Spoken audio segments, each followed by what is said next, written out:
1,573 days. Let's look.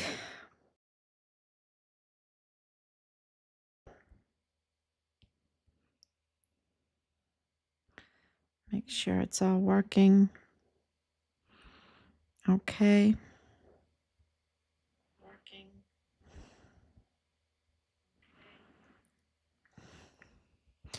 We are going to be burning the midnight oil tonight. So today is 1,573 days since Richard was premeditatedly murdered on Fort Bliss for reporting criminal trafficking in 2019. So I want to get the timeline right because of last night we had an individual that was a little confusing, and it is confusing. We've been doing this for so long, we forget to make sure that we give these very important little details that are really big, huge details, right? That we know because we've been doing this for over 4 years. But Richard was reporting criminal trafficking and fraud in 2019. He was in communication with Child Protective Services, with IG, with CID, with FBI Houston, with Washington. He was in. He even ended up calling 911.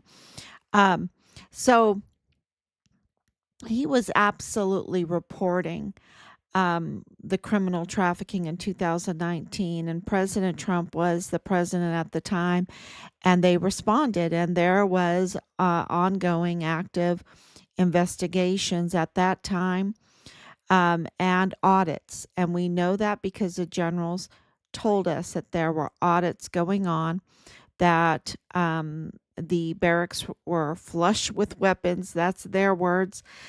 And the CID corroborated that information, saying it was not just Richard's barracks, but the entire Fort Bliss was under audit and investigation, because we were told by multiple people that the IG were all over the barracks because of Halliday.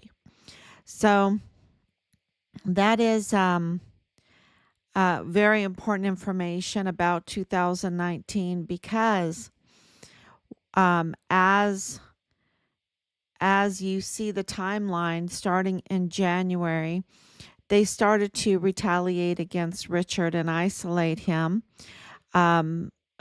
First came the retaliations and a lot of extra duty, which is, intimidating and also sends a huge message. But they didn't have a basis for it.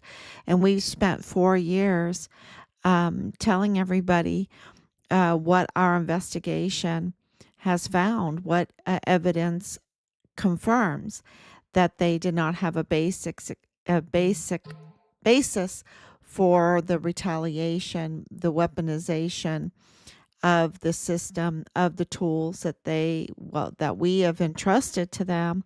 They misused them, they abused their power, and they weaponized their power and their tools against Richard very clearly. And they lied to our face, y'all. They lied to our face in the meetings. And this is JAG. This is also Lieutenant General Sean Bernabe. They need to be court-martialed. They're still active duty in the military. They need to be court-martialed. And a 3-star general, that's a big deal. That's a big deal. He lied to our face. And he absolutely tried to form a false narrative to cover up for Fort Bliss's engagements in the unlawful conduct of criminal trafficking and fraud, and at the expense of our son's life, and lying to our face about them having our son's remains, partial remains, since he was dismembered. And of course, because they were compromised with the cartel, I think that the Walmart mass shooting, so when you think that there were investigations and then all of a sudden they did a very sloppy job of orchestrating, putting together some kind of terrible incident that would divert the law enforcement there in El Paso on the border, just a shock value to the area and to the law enforcement, which a mass shooting is, right? A mass shooting with 24 dead, uh, 23 dead, 23 injured, absolutely is very, very shocking on August 3rd, 2019, which is Dallas Hart's birthday, which I think is very odd. I think it's very odd, and I mention it quite often. Um, and it did put a lid on Richard's on the ongoing investigations on Fort Bliss. And of course, it had political twists. Of course, it had political goals attached to it, but it had a lot of people's deaths, um, and they framed Patrick Crucius.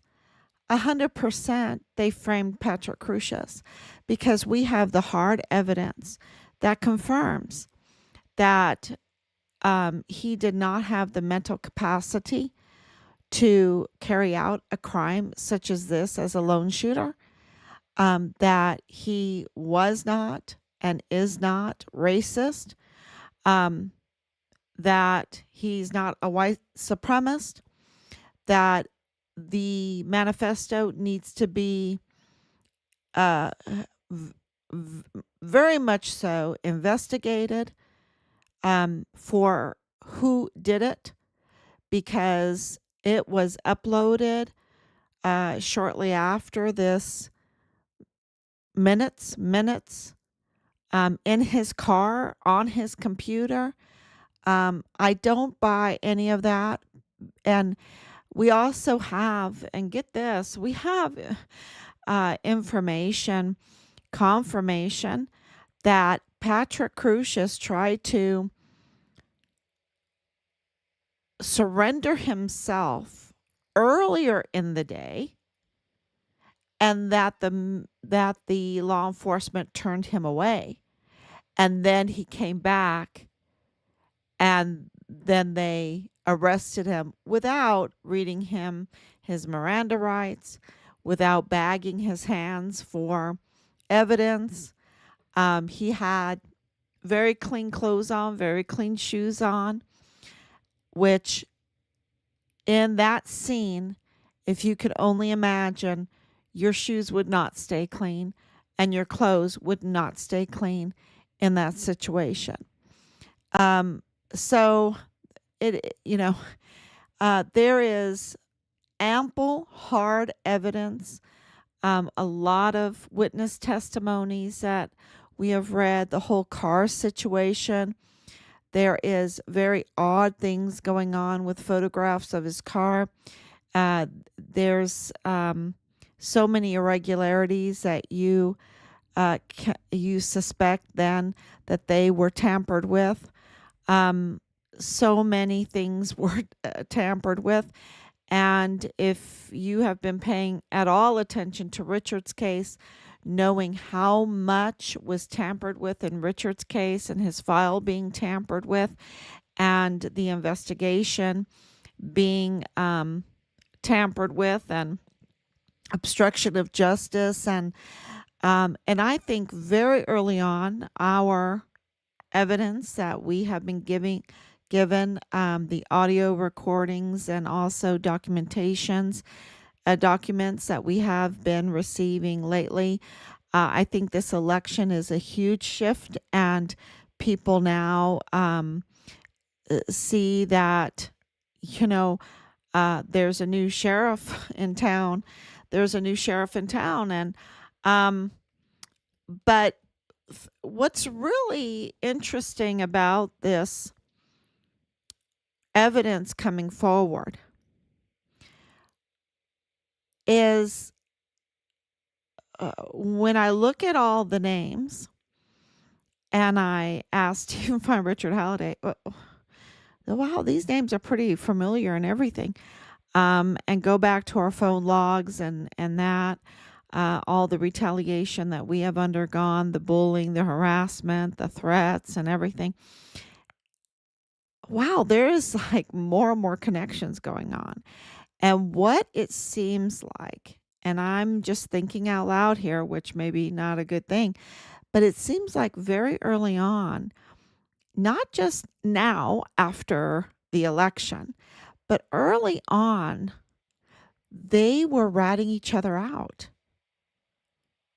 I think they were ratting each other out. I think there has been chaos from the very beginning. Um, and I don't know if they were trying to, from 2019, 2020, investigations going on, but clearly the information that we have, where that information came from, I suspect that they were not unified at the beginning, that they have been ratting each other out, and that there was a process of trying to uh, get everyone in line, get everyone in line to continue the cover up. And so the evidence is really showing the chaos at the beginning. And it's very interesting. And now with the new administration, which is not really a new administration, is it? It's the same, it's not going to be 100% the same, but it's Donald Trump again. It's President Trump again. The same president in 2019 and 2020 is now coming back. And he has memory, y'all. He has memory. His staff has memory. And this is the appointees for today. It just gives you chills. And there is a wave of accountability. It is the biggest wave coming. It's like a tsunami of accountability. That's what we're seeing. We're seeing real action being taken. And that's why this evidence is coming forward, which is pointing to a history at the beginning of this terrible, horrific murder of a U.S. Army volunteer soldier on a military base that is a very important military base. It's huge, um, given lots of money, millions and billions of money to secure. And he was murdered on that military installation. Not just a fight for a girl or something, but a code red because he was reporting criminal trafficking and he pulled on a string that absolutely threatened their criminal trafficking billions. And it really makes me very suspicious of Glendon Oakley Jr.'s death. That needs to all be investigated. I believe if he was not at the mall, the Cielo Vista Mall, on August 3rd and saw for himself those those guards that were armed with M4s, the group of them, the whole group of them armed with M4s running through the mall, and him hearing them shoot in the mall. And I believe, and going on CNN and saying it, they were you know, like mall cops carrying M4s, which is the military weapon, and then getting this information with the brown tip bullets and the green tip bullets. But I believe that Glennon Oakley Jr. would still be alive today. I think he was retaliated against, like Richard, and absolutely he was retaliated against. Um, you see it very clearly in the videos. Um, I don't know all the specifics of if he fell for their traps of retaliation. Richard didn't. Okay, Richard didn't. I don't think Glennon Oakley did either. Um, the, you know, I don't know. I don't know the specifics, but I think they really tried to trap Richard, which made them hate him more because he didn't fall for it. He didn't fall for Belen Rocha. How do I know? Because I talked to her. Because I talked to her. And I think, and I know her connections with Bliss Avenue, with Rosa Maria Valdez Garcia, with Danae Katzen, with Lilani Hart, her family, the connections, all of that. Um, I think, and with the canine cop, uh, making the traffic stop at midnight in a parking lot, all of that. I think they try to, and with her business is, um, find a way to compromise, right? Find a way to compromise, find any way to compromise. And I can tell you this much, she knew those illegal drugs like the back of her hand, and she was very young, and she knew them. She knew that. I didn't even know what the heck she was talking about, but she knew it. She knew it. And that means, mm, she's either very close to someone in the drug trafficking business. She knew those drugs. And wow. Um, did she have motive? Of course, Richard called the Child Protective Service on her multiple times. Um, do they videotape in order to entrap our soldiers? And I want to say this to the volunteer young soldiers and their families, be very, very careful, because some people are really up to no good, and they will try to charm you. They will try to charm you into compromising positions and actions, and they will videotape you, and they will use that against you. And uh, thanks be to God that didn't happen with Richard. He made a video himself saying he rather burn his money than spend it on whores and blow. Okay. Yeah, that is that was a wonderful day for me. When I saw that video, I was like, boy, Richard, number one, just to see him there and his movements and everything, it's just heartbreaking because you miss him so bad. Two, you're just so proud. You're so proud. And then the other video where he's warning Belen, clearly identifying her as being compromised. Okay. And being compromised by a criminal group. And I'm very grateful for that video also. So, he didn't fall for it. And the night, of the canine, stop, he didn't fall for it. And he was just so beautiful. He was in, at attention, at attention, so beautiful, so compliant. And, I just, they had nothing.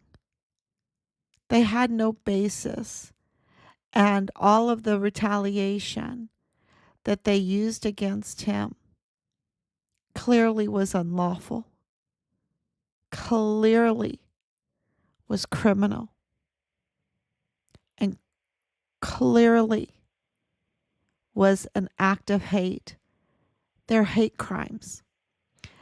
And because these people will put down on their paperwork that they identify as a Christian, when they're clearly not a Christian, because they have a different allegiance. They have an allegiance with, in this case, there is a common denominator of that they belong to the Mormon congregation.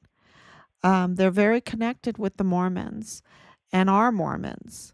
So if they're not Mormon, they are very connected to the Mormons. And um,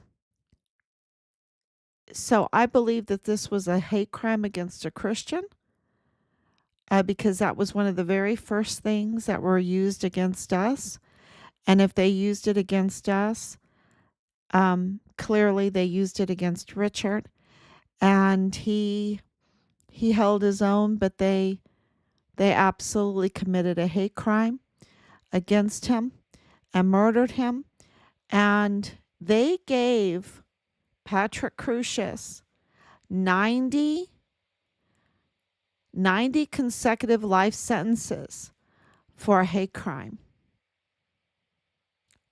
Now, that was unjust because clearly there's evidence to show that Patrick Crucius, this was not a hate crime. Okay, that he did not commit a hate crime. But in the case of Richard and those that murdered Richard, I believe that it is a hate crime because they dismembered him. How hateful is, I mean, you kill someone and then you dismember them. Um, it's a hate crime. And Pat, you give a hate crime 90 consecutive life sentences. That's like 9,000 years. I've been saying 1,000, but I was rightfully corrected. 9,000 years. 9,000 years. Um, for this, for a United States soldier, murdering a United States soldier with a hate crime, and then on top of that, him being a whistleblower, on top of that, murdering him on Fort Bliss, then on top of that being a code red murder, meaning an ordered premeditated murder, and then on top of that, a cover up, and then on top of that, keeping the remains from the family, committing fraud against the remains, against the death. And then you have flag officers and generals participating with that, compromised with the Mexican cartel. I think these are crimes worthy of the death penalty. And I can speak for Team Find Richard Halliday. We hope that we see it. We hope that we see it. And for myself, I hope I get to see it with my own eyes. Because the level of crime is against the United States, against the Constitution, against our volunteer soldiers, against our family, against children, against all the people that have died from fentanyl and their families that have suffered, and all of the fraud with the weapons and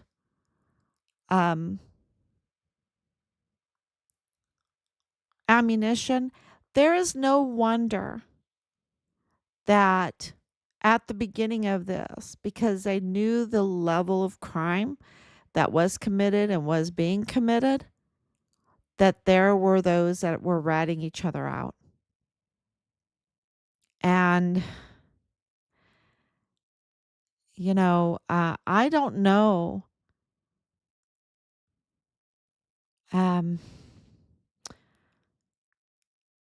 those that targeted us, like Rosa Maria Valdez Garcia and her family, like Danae Katzen, um, like Leilani Hart, who have targeted us, targeted Richard first. I think they understand.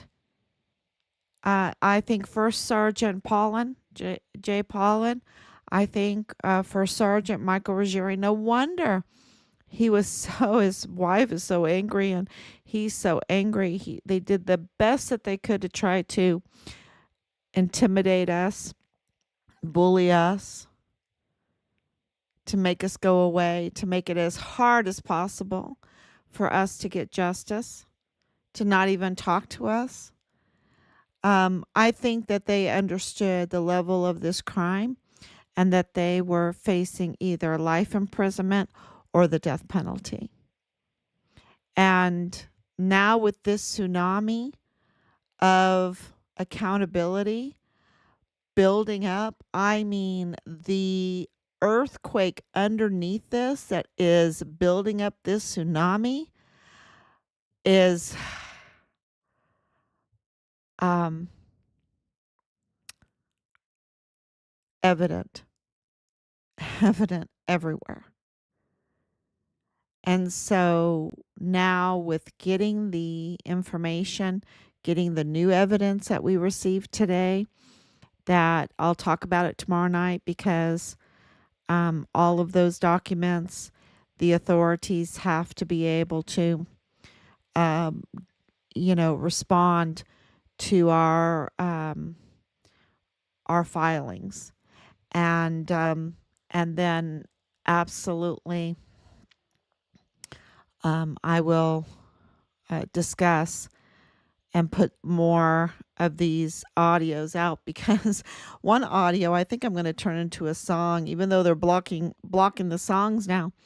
But it's Joe Spencer asking or telling Patrick Crucius that he has a brown ass and does he have a problem with it. I think that would be like a great song.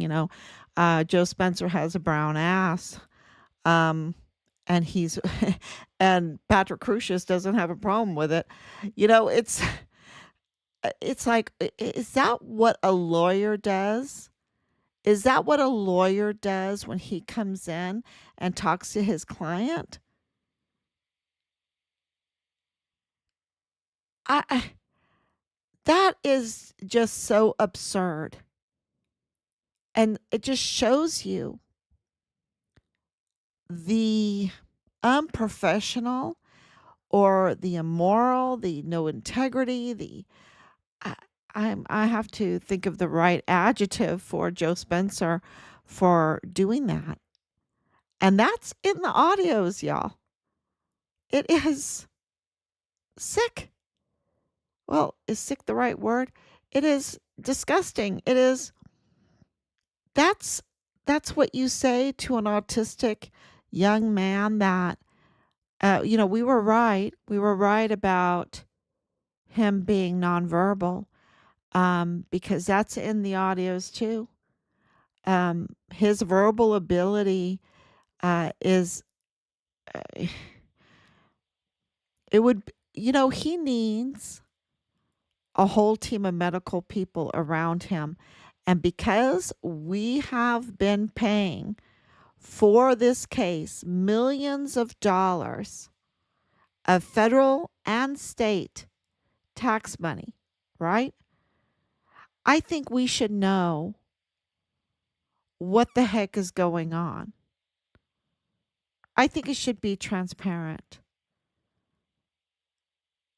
because clearly there is huge fraud here and that the real shooters of the mass shooting at Walmart on August 3rd, 2019, they're still at large. They were pinning it on an autistic special education, special needs, uh, that had communication problems and labeling him a white supremacist and a racist. They that in itself is criminal because the weight of those charges, he got he got 90 consecutive life sentences because of the hate crime. And it was all a lie. I you know, you cannot, it's just like MSNBC calling Florida the other day like a white supremacist led state. I, I think it was Joy Reid. She should absolutely be sued. Sued. You can't just make those kind of remarks. I, you know, that is so a defamation of an entire state, defamation of all the people that live in the state of Florida. It's it's like Lindsey Graham saying that we are domestic terrorists. Those who went to J6, he was calling us domestic terrorists. Okay, Senator Graham, you knew exactly our case. You knew exactly we were at J6 trying to pass out information about our son, right? Who was murdered on Fort Bliss, trying to get information, trying to get the media to say his name because Senator Graham wouldn't. Senator Graham really, truly kind of flipped us off. What is his deal with the border and the criminal trafficking and the compromising with the Mexican cartel? I'd like to know. I'd like to know. Because no way am I or my family a domestic terrorist. And no way were we there at J6 to do any kind of harm to anybody, that we were just exercising our civil rights, our freedom of speech,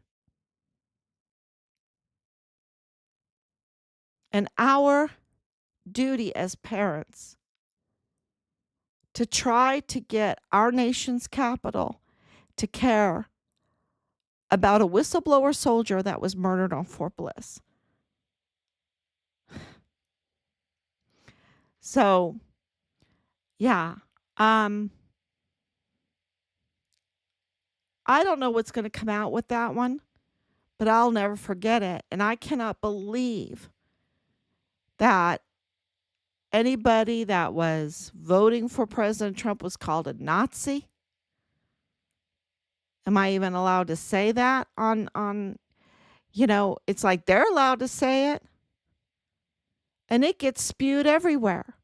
It's kind of like Ernest Christopher Grant with the Walmart case talking about Patrick Crusius in a rage, and yet he comes out, does his little computer thing, no, not, takes off his ear things, totally in control, calm, goes to his Hispanic law enforcement officer. Oh, don't come yet. Don't come yet. Goes back and gets arrested, surrenders himself, plays this part. And here he is, special needs. They take advantage of the most vulnerable, who really uploaded this manifesto? Who really wrote the manifesto? Who really did all these shootings? We're at 5 years and we have these murderers walking around at large, a risk to others. Who knows what they've been up to? Because they're surely up to no good.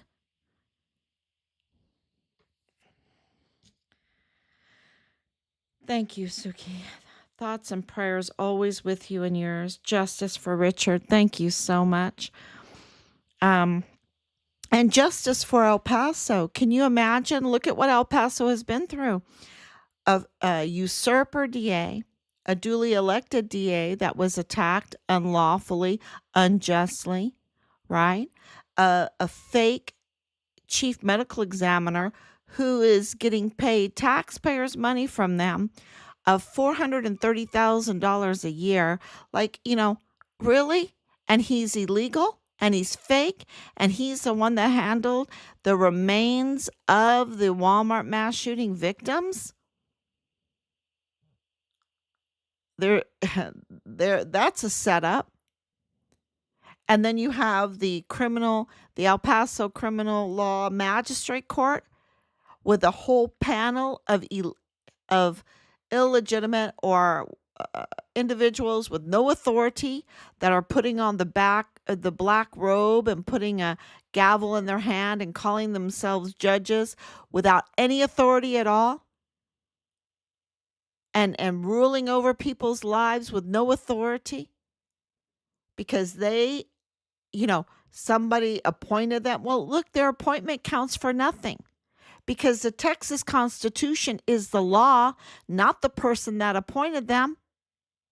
The Texas Constitution is the law, and the Texas Constitution says you have full jurisdiction, then you have to be elected. When a court has full jurisdiction like that of El Paso criminal law magistrate court since 2015, that's when they got full jurisdiction, then all judges needed to be elected. So that Penny Hamilton, who is absolutely up to no good in all of this, up to no good, and they used her as like some kind of media sweetheart, whatever, like Ernest Christopher Grant. And, just look at Bob Moore. He's so criminal, he needs to be arrested too. Look at the KTSM, bringing us to KTSM, manipulating this case, obstructing this case, trying to mislead us, giving us false leads.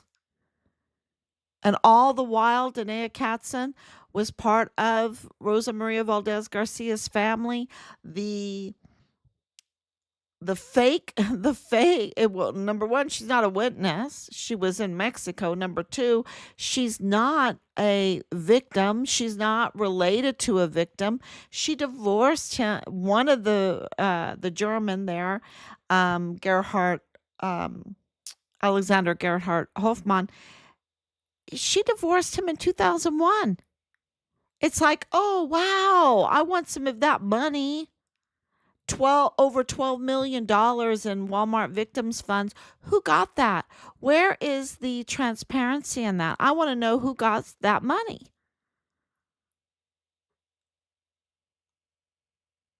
And Rosa Maria, is trying to fake it.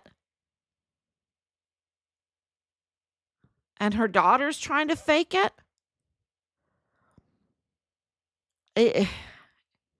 And they are targeting our son's case, trying to obstruct justice in our son's case, while they're trying to pull a fraud on the Walmart mass shooting victims fund.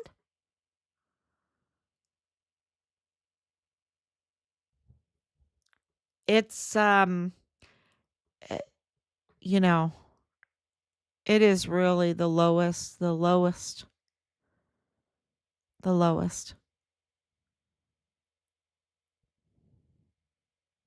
So, I'm here to tell you tonight that the earthquake is shaken hard.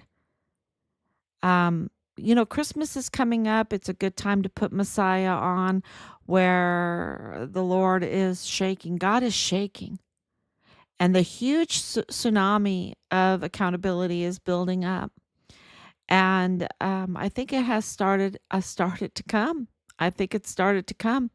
And I don't know when it's going to come to El Paso and Fort Bliss, but it was really good to hear the new border czar Holman say that El Paso was the nucleus, was the center of this criminal trafficking.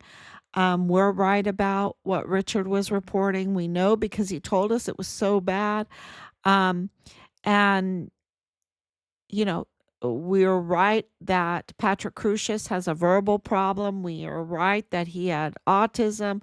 We're right that Richard was murdered on Fort Bliss. And we're right that they have Richard's partial remains. And we want our son's partial remains. And that is our plea to this new administration.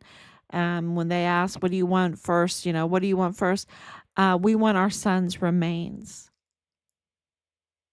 That's what we want. Accountability and our son's remains. So thank you everyone for coming on. Thank you for your love, for your prayers, for your thoughts.